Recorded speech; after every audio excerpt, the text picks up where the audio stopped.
125페이지. 자, 탄성력 한번 봅시다. 자, 용수철이 다음과 같이 있어요. 용수철 원래 길이가 있을 텐데, 원래 자연 길이가 있을 텐데, 지금 얘를 끌어가지고 이쪽 끝에서 얘를 갖다 이렇게 잡아 당겨가지고요, x만큼을 늘렸습니다. 그럼 용수철은 항상 늘어나면 다시 줄어들려고 하고요, 줄어들면 다시 원래 길이로 돌아가려고 하고, 그런 성질이 있죠. 그래서 얘는 이쪽으로 돌아가려고 하는 이런 탄성력이 있게 됩니다. 그 탄성력의 크기는 kx, 마이너스 kx라고 쓸까요? 탄성력, 복원력, 탄성력.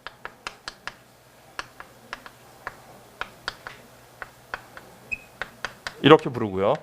그럼 이쪽으로 몇으로 끌어당기면 kx, 늘어난 길이에 비례하는 힘으로 끌어당겨줘야 됩니다. 왜 하필이면 늘어난 길이의 제곱도 아니고 그냥 x냐? 이건 근사값입니다, 사실. 더 심하게 끌어당기면 x의 제곱에 비례할 수도 있어요. 근데 이건 아주 그 근처에서의 근사값이라고 보면 되고요. 이때 이 k는 뭐라고 부르냐면 용수철 상수 또는 탄성계수 또는 힘의 상수 뭐 이렇게 부르기도 하고 여러 가지 표현이 있습니다. 단위는 뉴턴/미터가 되겠죠, 당연히. 이렇게 이런 힘으로 돌아가려고 한다. 근데 얘를 이렇게 잡고 있다 탁 놓으면 용수철은 들어가게 됩니다.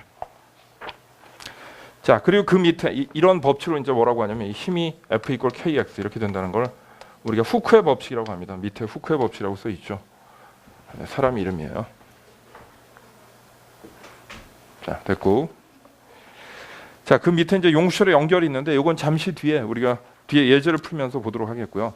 본격적으로 단진동으로 넘어가 있습니다. 126페이지에 단진동.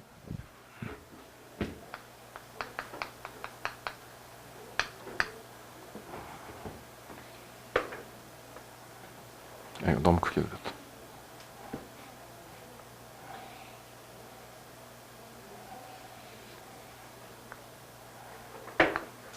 자, 이렇게 그려봅시다. 돌아가고 있어요. 어떤 물체가 빙글빙글 돌아간다. 이렇게 돌아가고 있습니다, 이쪽으로. 그러면 여기서부터 또 이렇게 평행한 광선을 수평으로 이렇게 비춰줍니다. 평행 광선을 수평으로 비춰줘요. 자, 그러면 평행 광선을 수평으로 비춰주면 여기 스크린에 그림자가 나타날 거예요. 그림자가 어떻게 나타나느냐?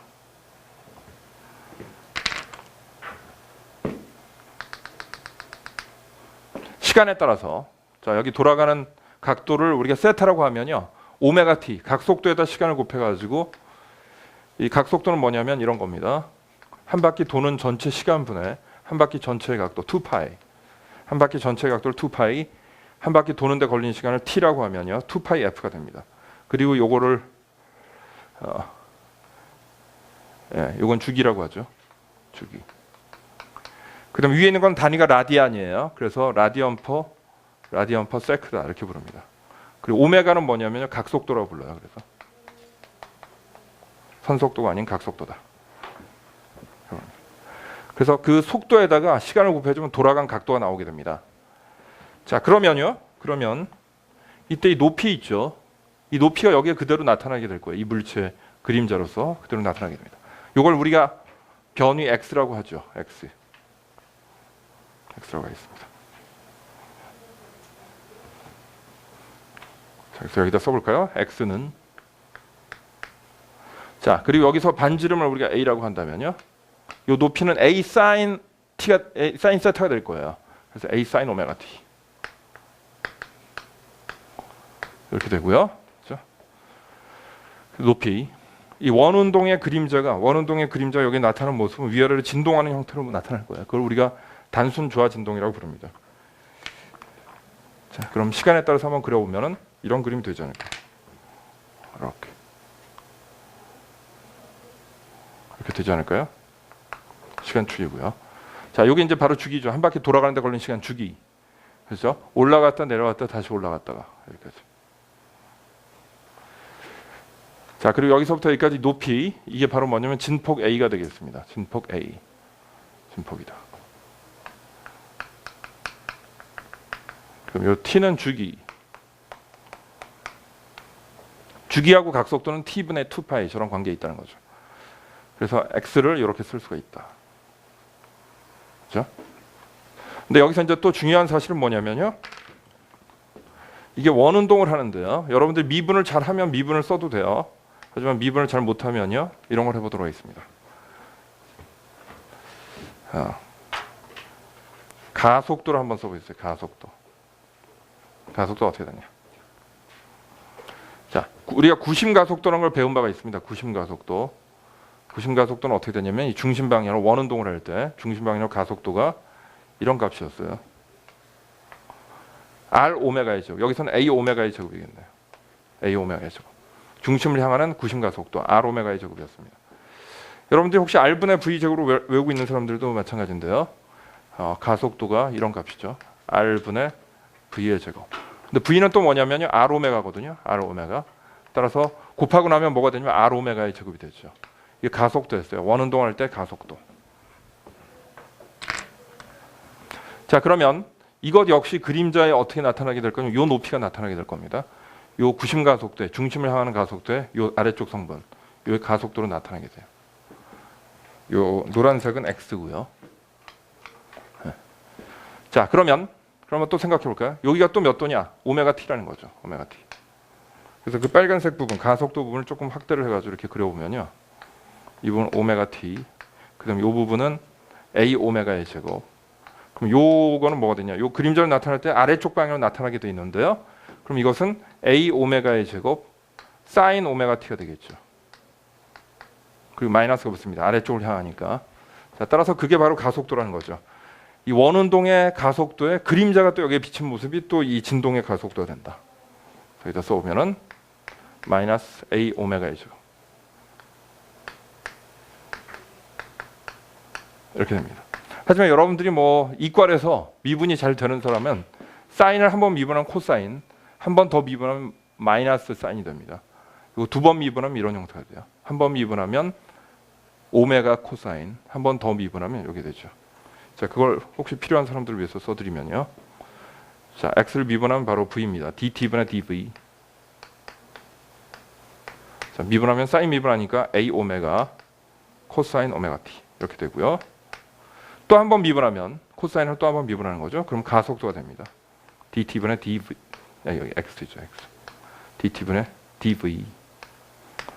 자, 코사인 미분하면 마이너스 사인이 되면서 오메가 또 하나 바깥으로 나옵니다. 그래서 마이너스 오메가의 제곱 a 사인 오메가 t가 됩니다.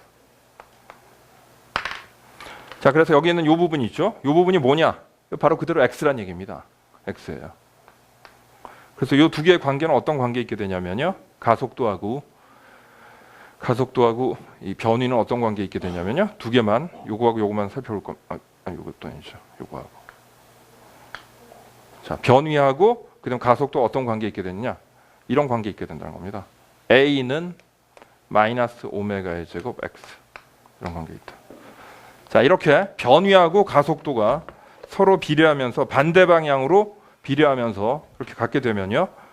이 운동의 결과는 반드시 이런 형태로 나타난다는 겁니다. x는 a 사인 오메가 t 이렇게 나타난다는 거죠. 이 형식을 만족하기만 하면요. 가속도하고 변위가 비례하는데 방향은 반대. 그리고 앞에 있는 비례상수가 오메가의 제곱. 그럼 그것에 대한 결과는 반드시 이 형태의 운동을 하게 된다. 겁니다. 그리고 이 운동을 뭐라고 하느냐면 단순 조화 진동. 이렇게 부릅니다. Simple Harmonic Oscillation인데 그걸 약자로 단순 조화 진동. 혹은 단진동이라고 부르죠. 단진동. 이렇게 부릅니다. 자, 그런데 뭐 이걸 굳이 따지자면요. 조금만 더 복잡한 경우는 이런 경우도 가능합니다. 제일 처음에 위치가 있을 수 있죠. 파이라고. 자, 그래서 제일 처음에 시작한 시초점에 그 각도가 있을 수가 있어요. 초기 위상이라고 하는 값이죠. 이렇게. 이런 게 가능합니다. 이게 하나 더 들어갈 수가 있어요. 그래서 이렇게 될 뿐만 아니라 이 오메가를 알면 또 뭘 알 수가 있냐면 이 운동의 주기까지 알 수가 있어요. 주기는 다음과 같이 되는 거죠. 저 식을 보니까 오메가는 t분의 2파이. 그래서 주기는 오메가분의 2파이다. 다음과 같이 됩니다. 자, 그래서 예를 들어서요. 거기는 안 써 있지만 예를 하나 들어보겠습니다. 예를 들면 가속도하고 변위가 만일에 이런 관계 있다. 16x다. 그렇죠? 가속도하고 x가 이런 관계 있다. 그럼 이게 뭐가 되냐면요. 이게 바로 오메가의 제곱인 거죠. 그럼 오메가는 몇입니까? 오메가는 4가 되겠죠. 그죠? 자, 오메가 4면 주기 t는 뭐가 됩니까? 오메가분의 2파이예요. 이렇게. 오메가는 2파이. 그래서 4분의 2파이가 되는 거죠. 이렇게. 그럼 2분의 파이 이렇게 되고요. 자, 주기는 이렇게 되고 그 다음에 그 그래프는 어떻게 되냐면 이렇게 된다는 겁니다. x는 a sin 오메가 t니까 오메가 4니까 4t. 뭐 예를 들면 초기 위상들이 있어도 좋고요. 이런 형태의 운동을 하게 된다. 주기를 금방 구할 수가 있다는 겁니다. 결론은. 자, 그래서 뭐 이건 이제 저 원운동의 그림자가 단진동이다. 그래서 사인 함수 형태로, 사인 오메가 t 형태로 나타나는 게 단진동인데 다 지우고요. 이제 정리를 좀 하도록 하겠습니다. 전부 다 지워버리고.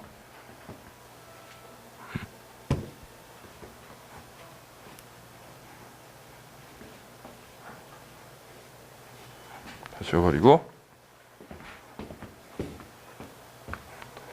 가속도가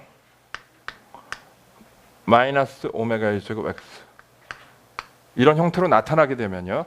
가속도하고 변위가 비례하고 반대 방향이기만 하면 결론은 다음과 같이 된다는 겁니다. 오메가는 t분의 2파이고 그 다음에 x는 a sin 오메가 t 플러스 파이 뭐 이런 형태가 된다. 이게 결론이에요. 이런 운동을 한다. 자, 이런 운동을 하고 이제 진폭은 이건 알려지지 않은 숫자죠. 이건 진폭은 어떤 값이든지 가질 수 있어요. 그다음에 이 초기 위상도 마찬가지요. 하지만 요 식이 정해지면 이 주기는 완전히 정해지게 돼요. 주기는 t분의 2파이로 t는 오메가분의 2파이로 확실하게 정해지게 됩니다. 요 사실까지 알아두시면 자, 잘 봐주세요. 이제부터 중요합니다. 이제 이거를 현실의 운동에다가 이제 적용을 하려고 하는데 바로 저 운동입니다. 용수철의 운동. 자, 어디냐면 그 다음 페이지죠. 이제 노트에서는 127페이지.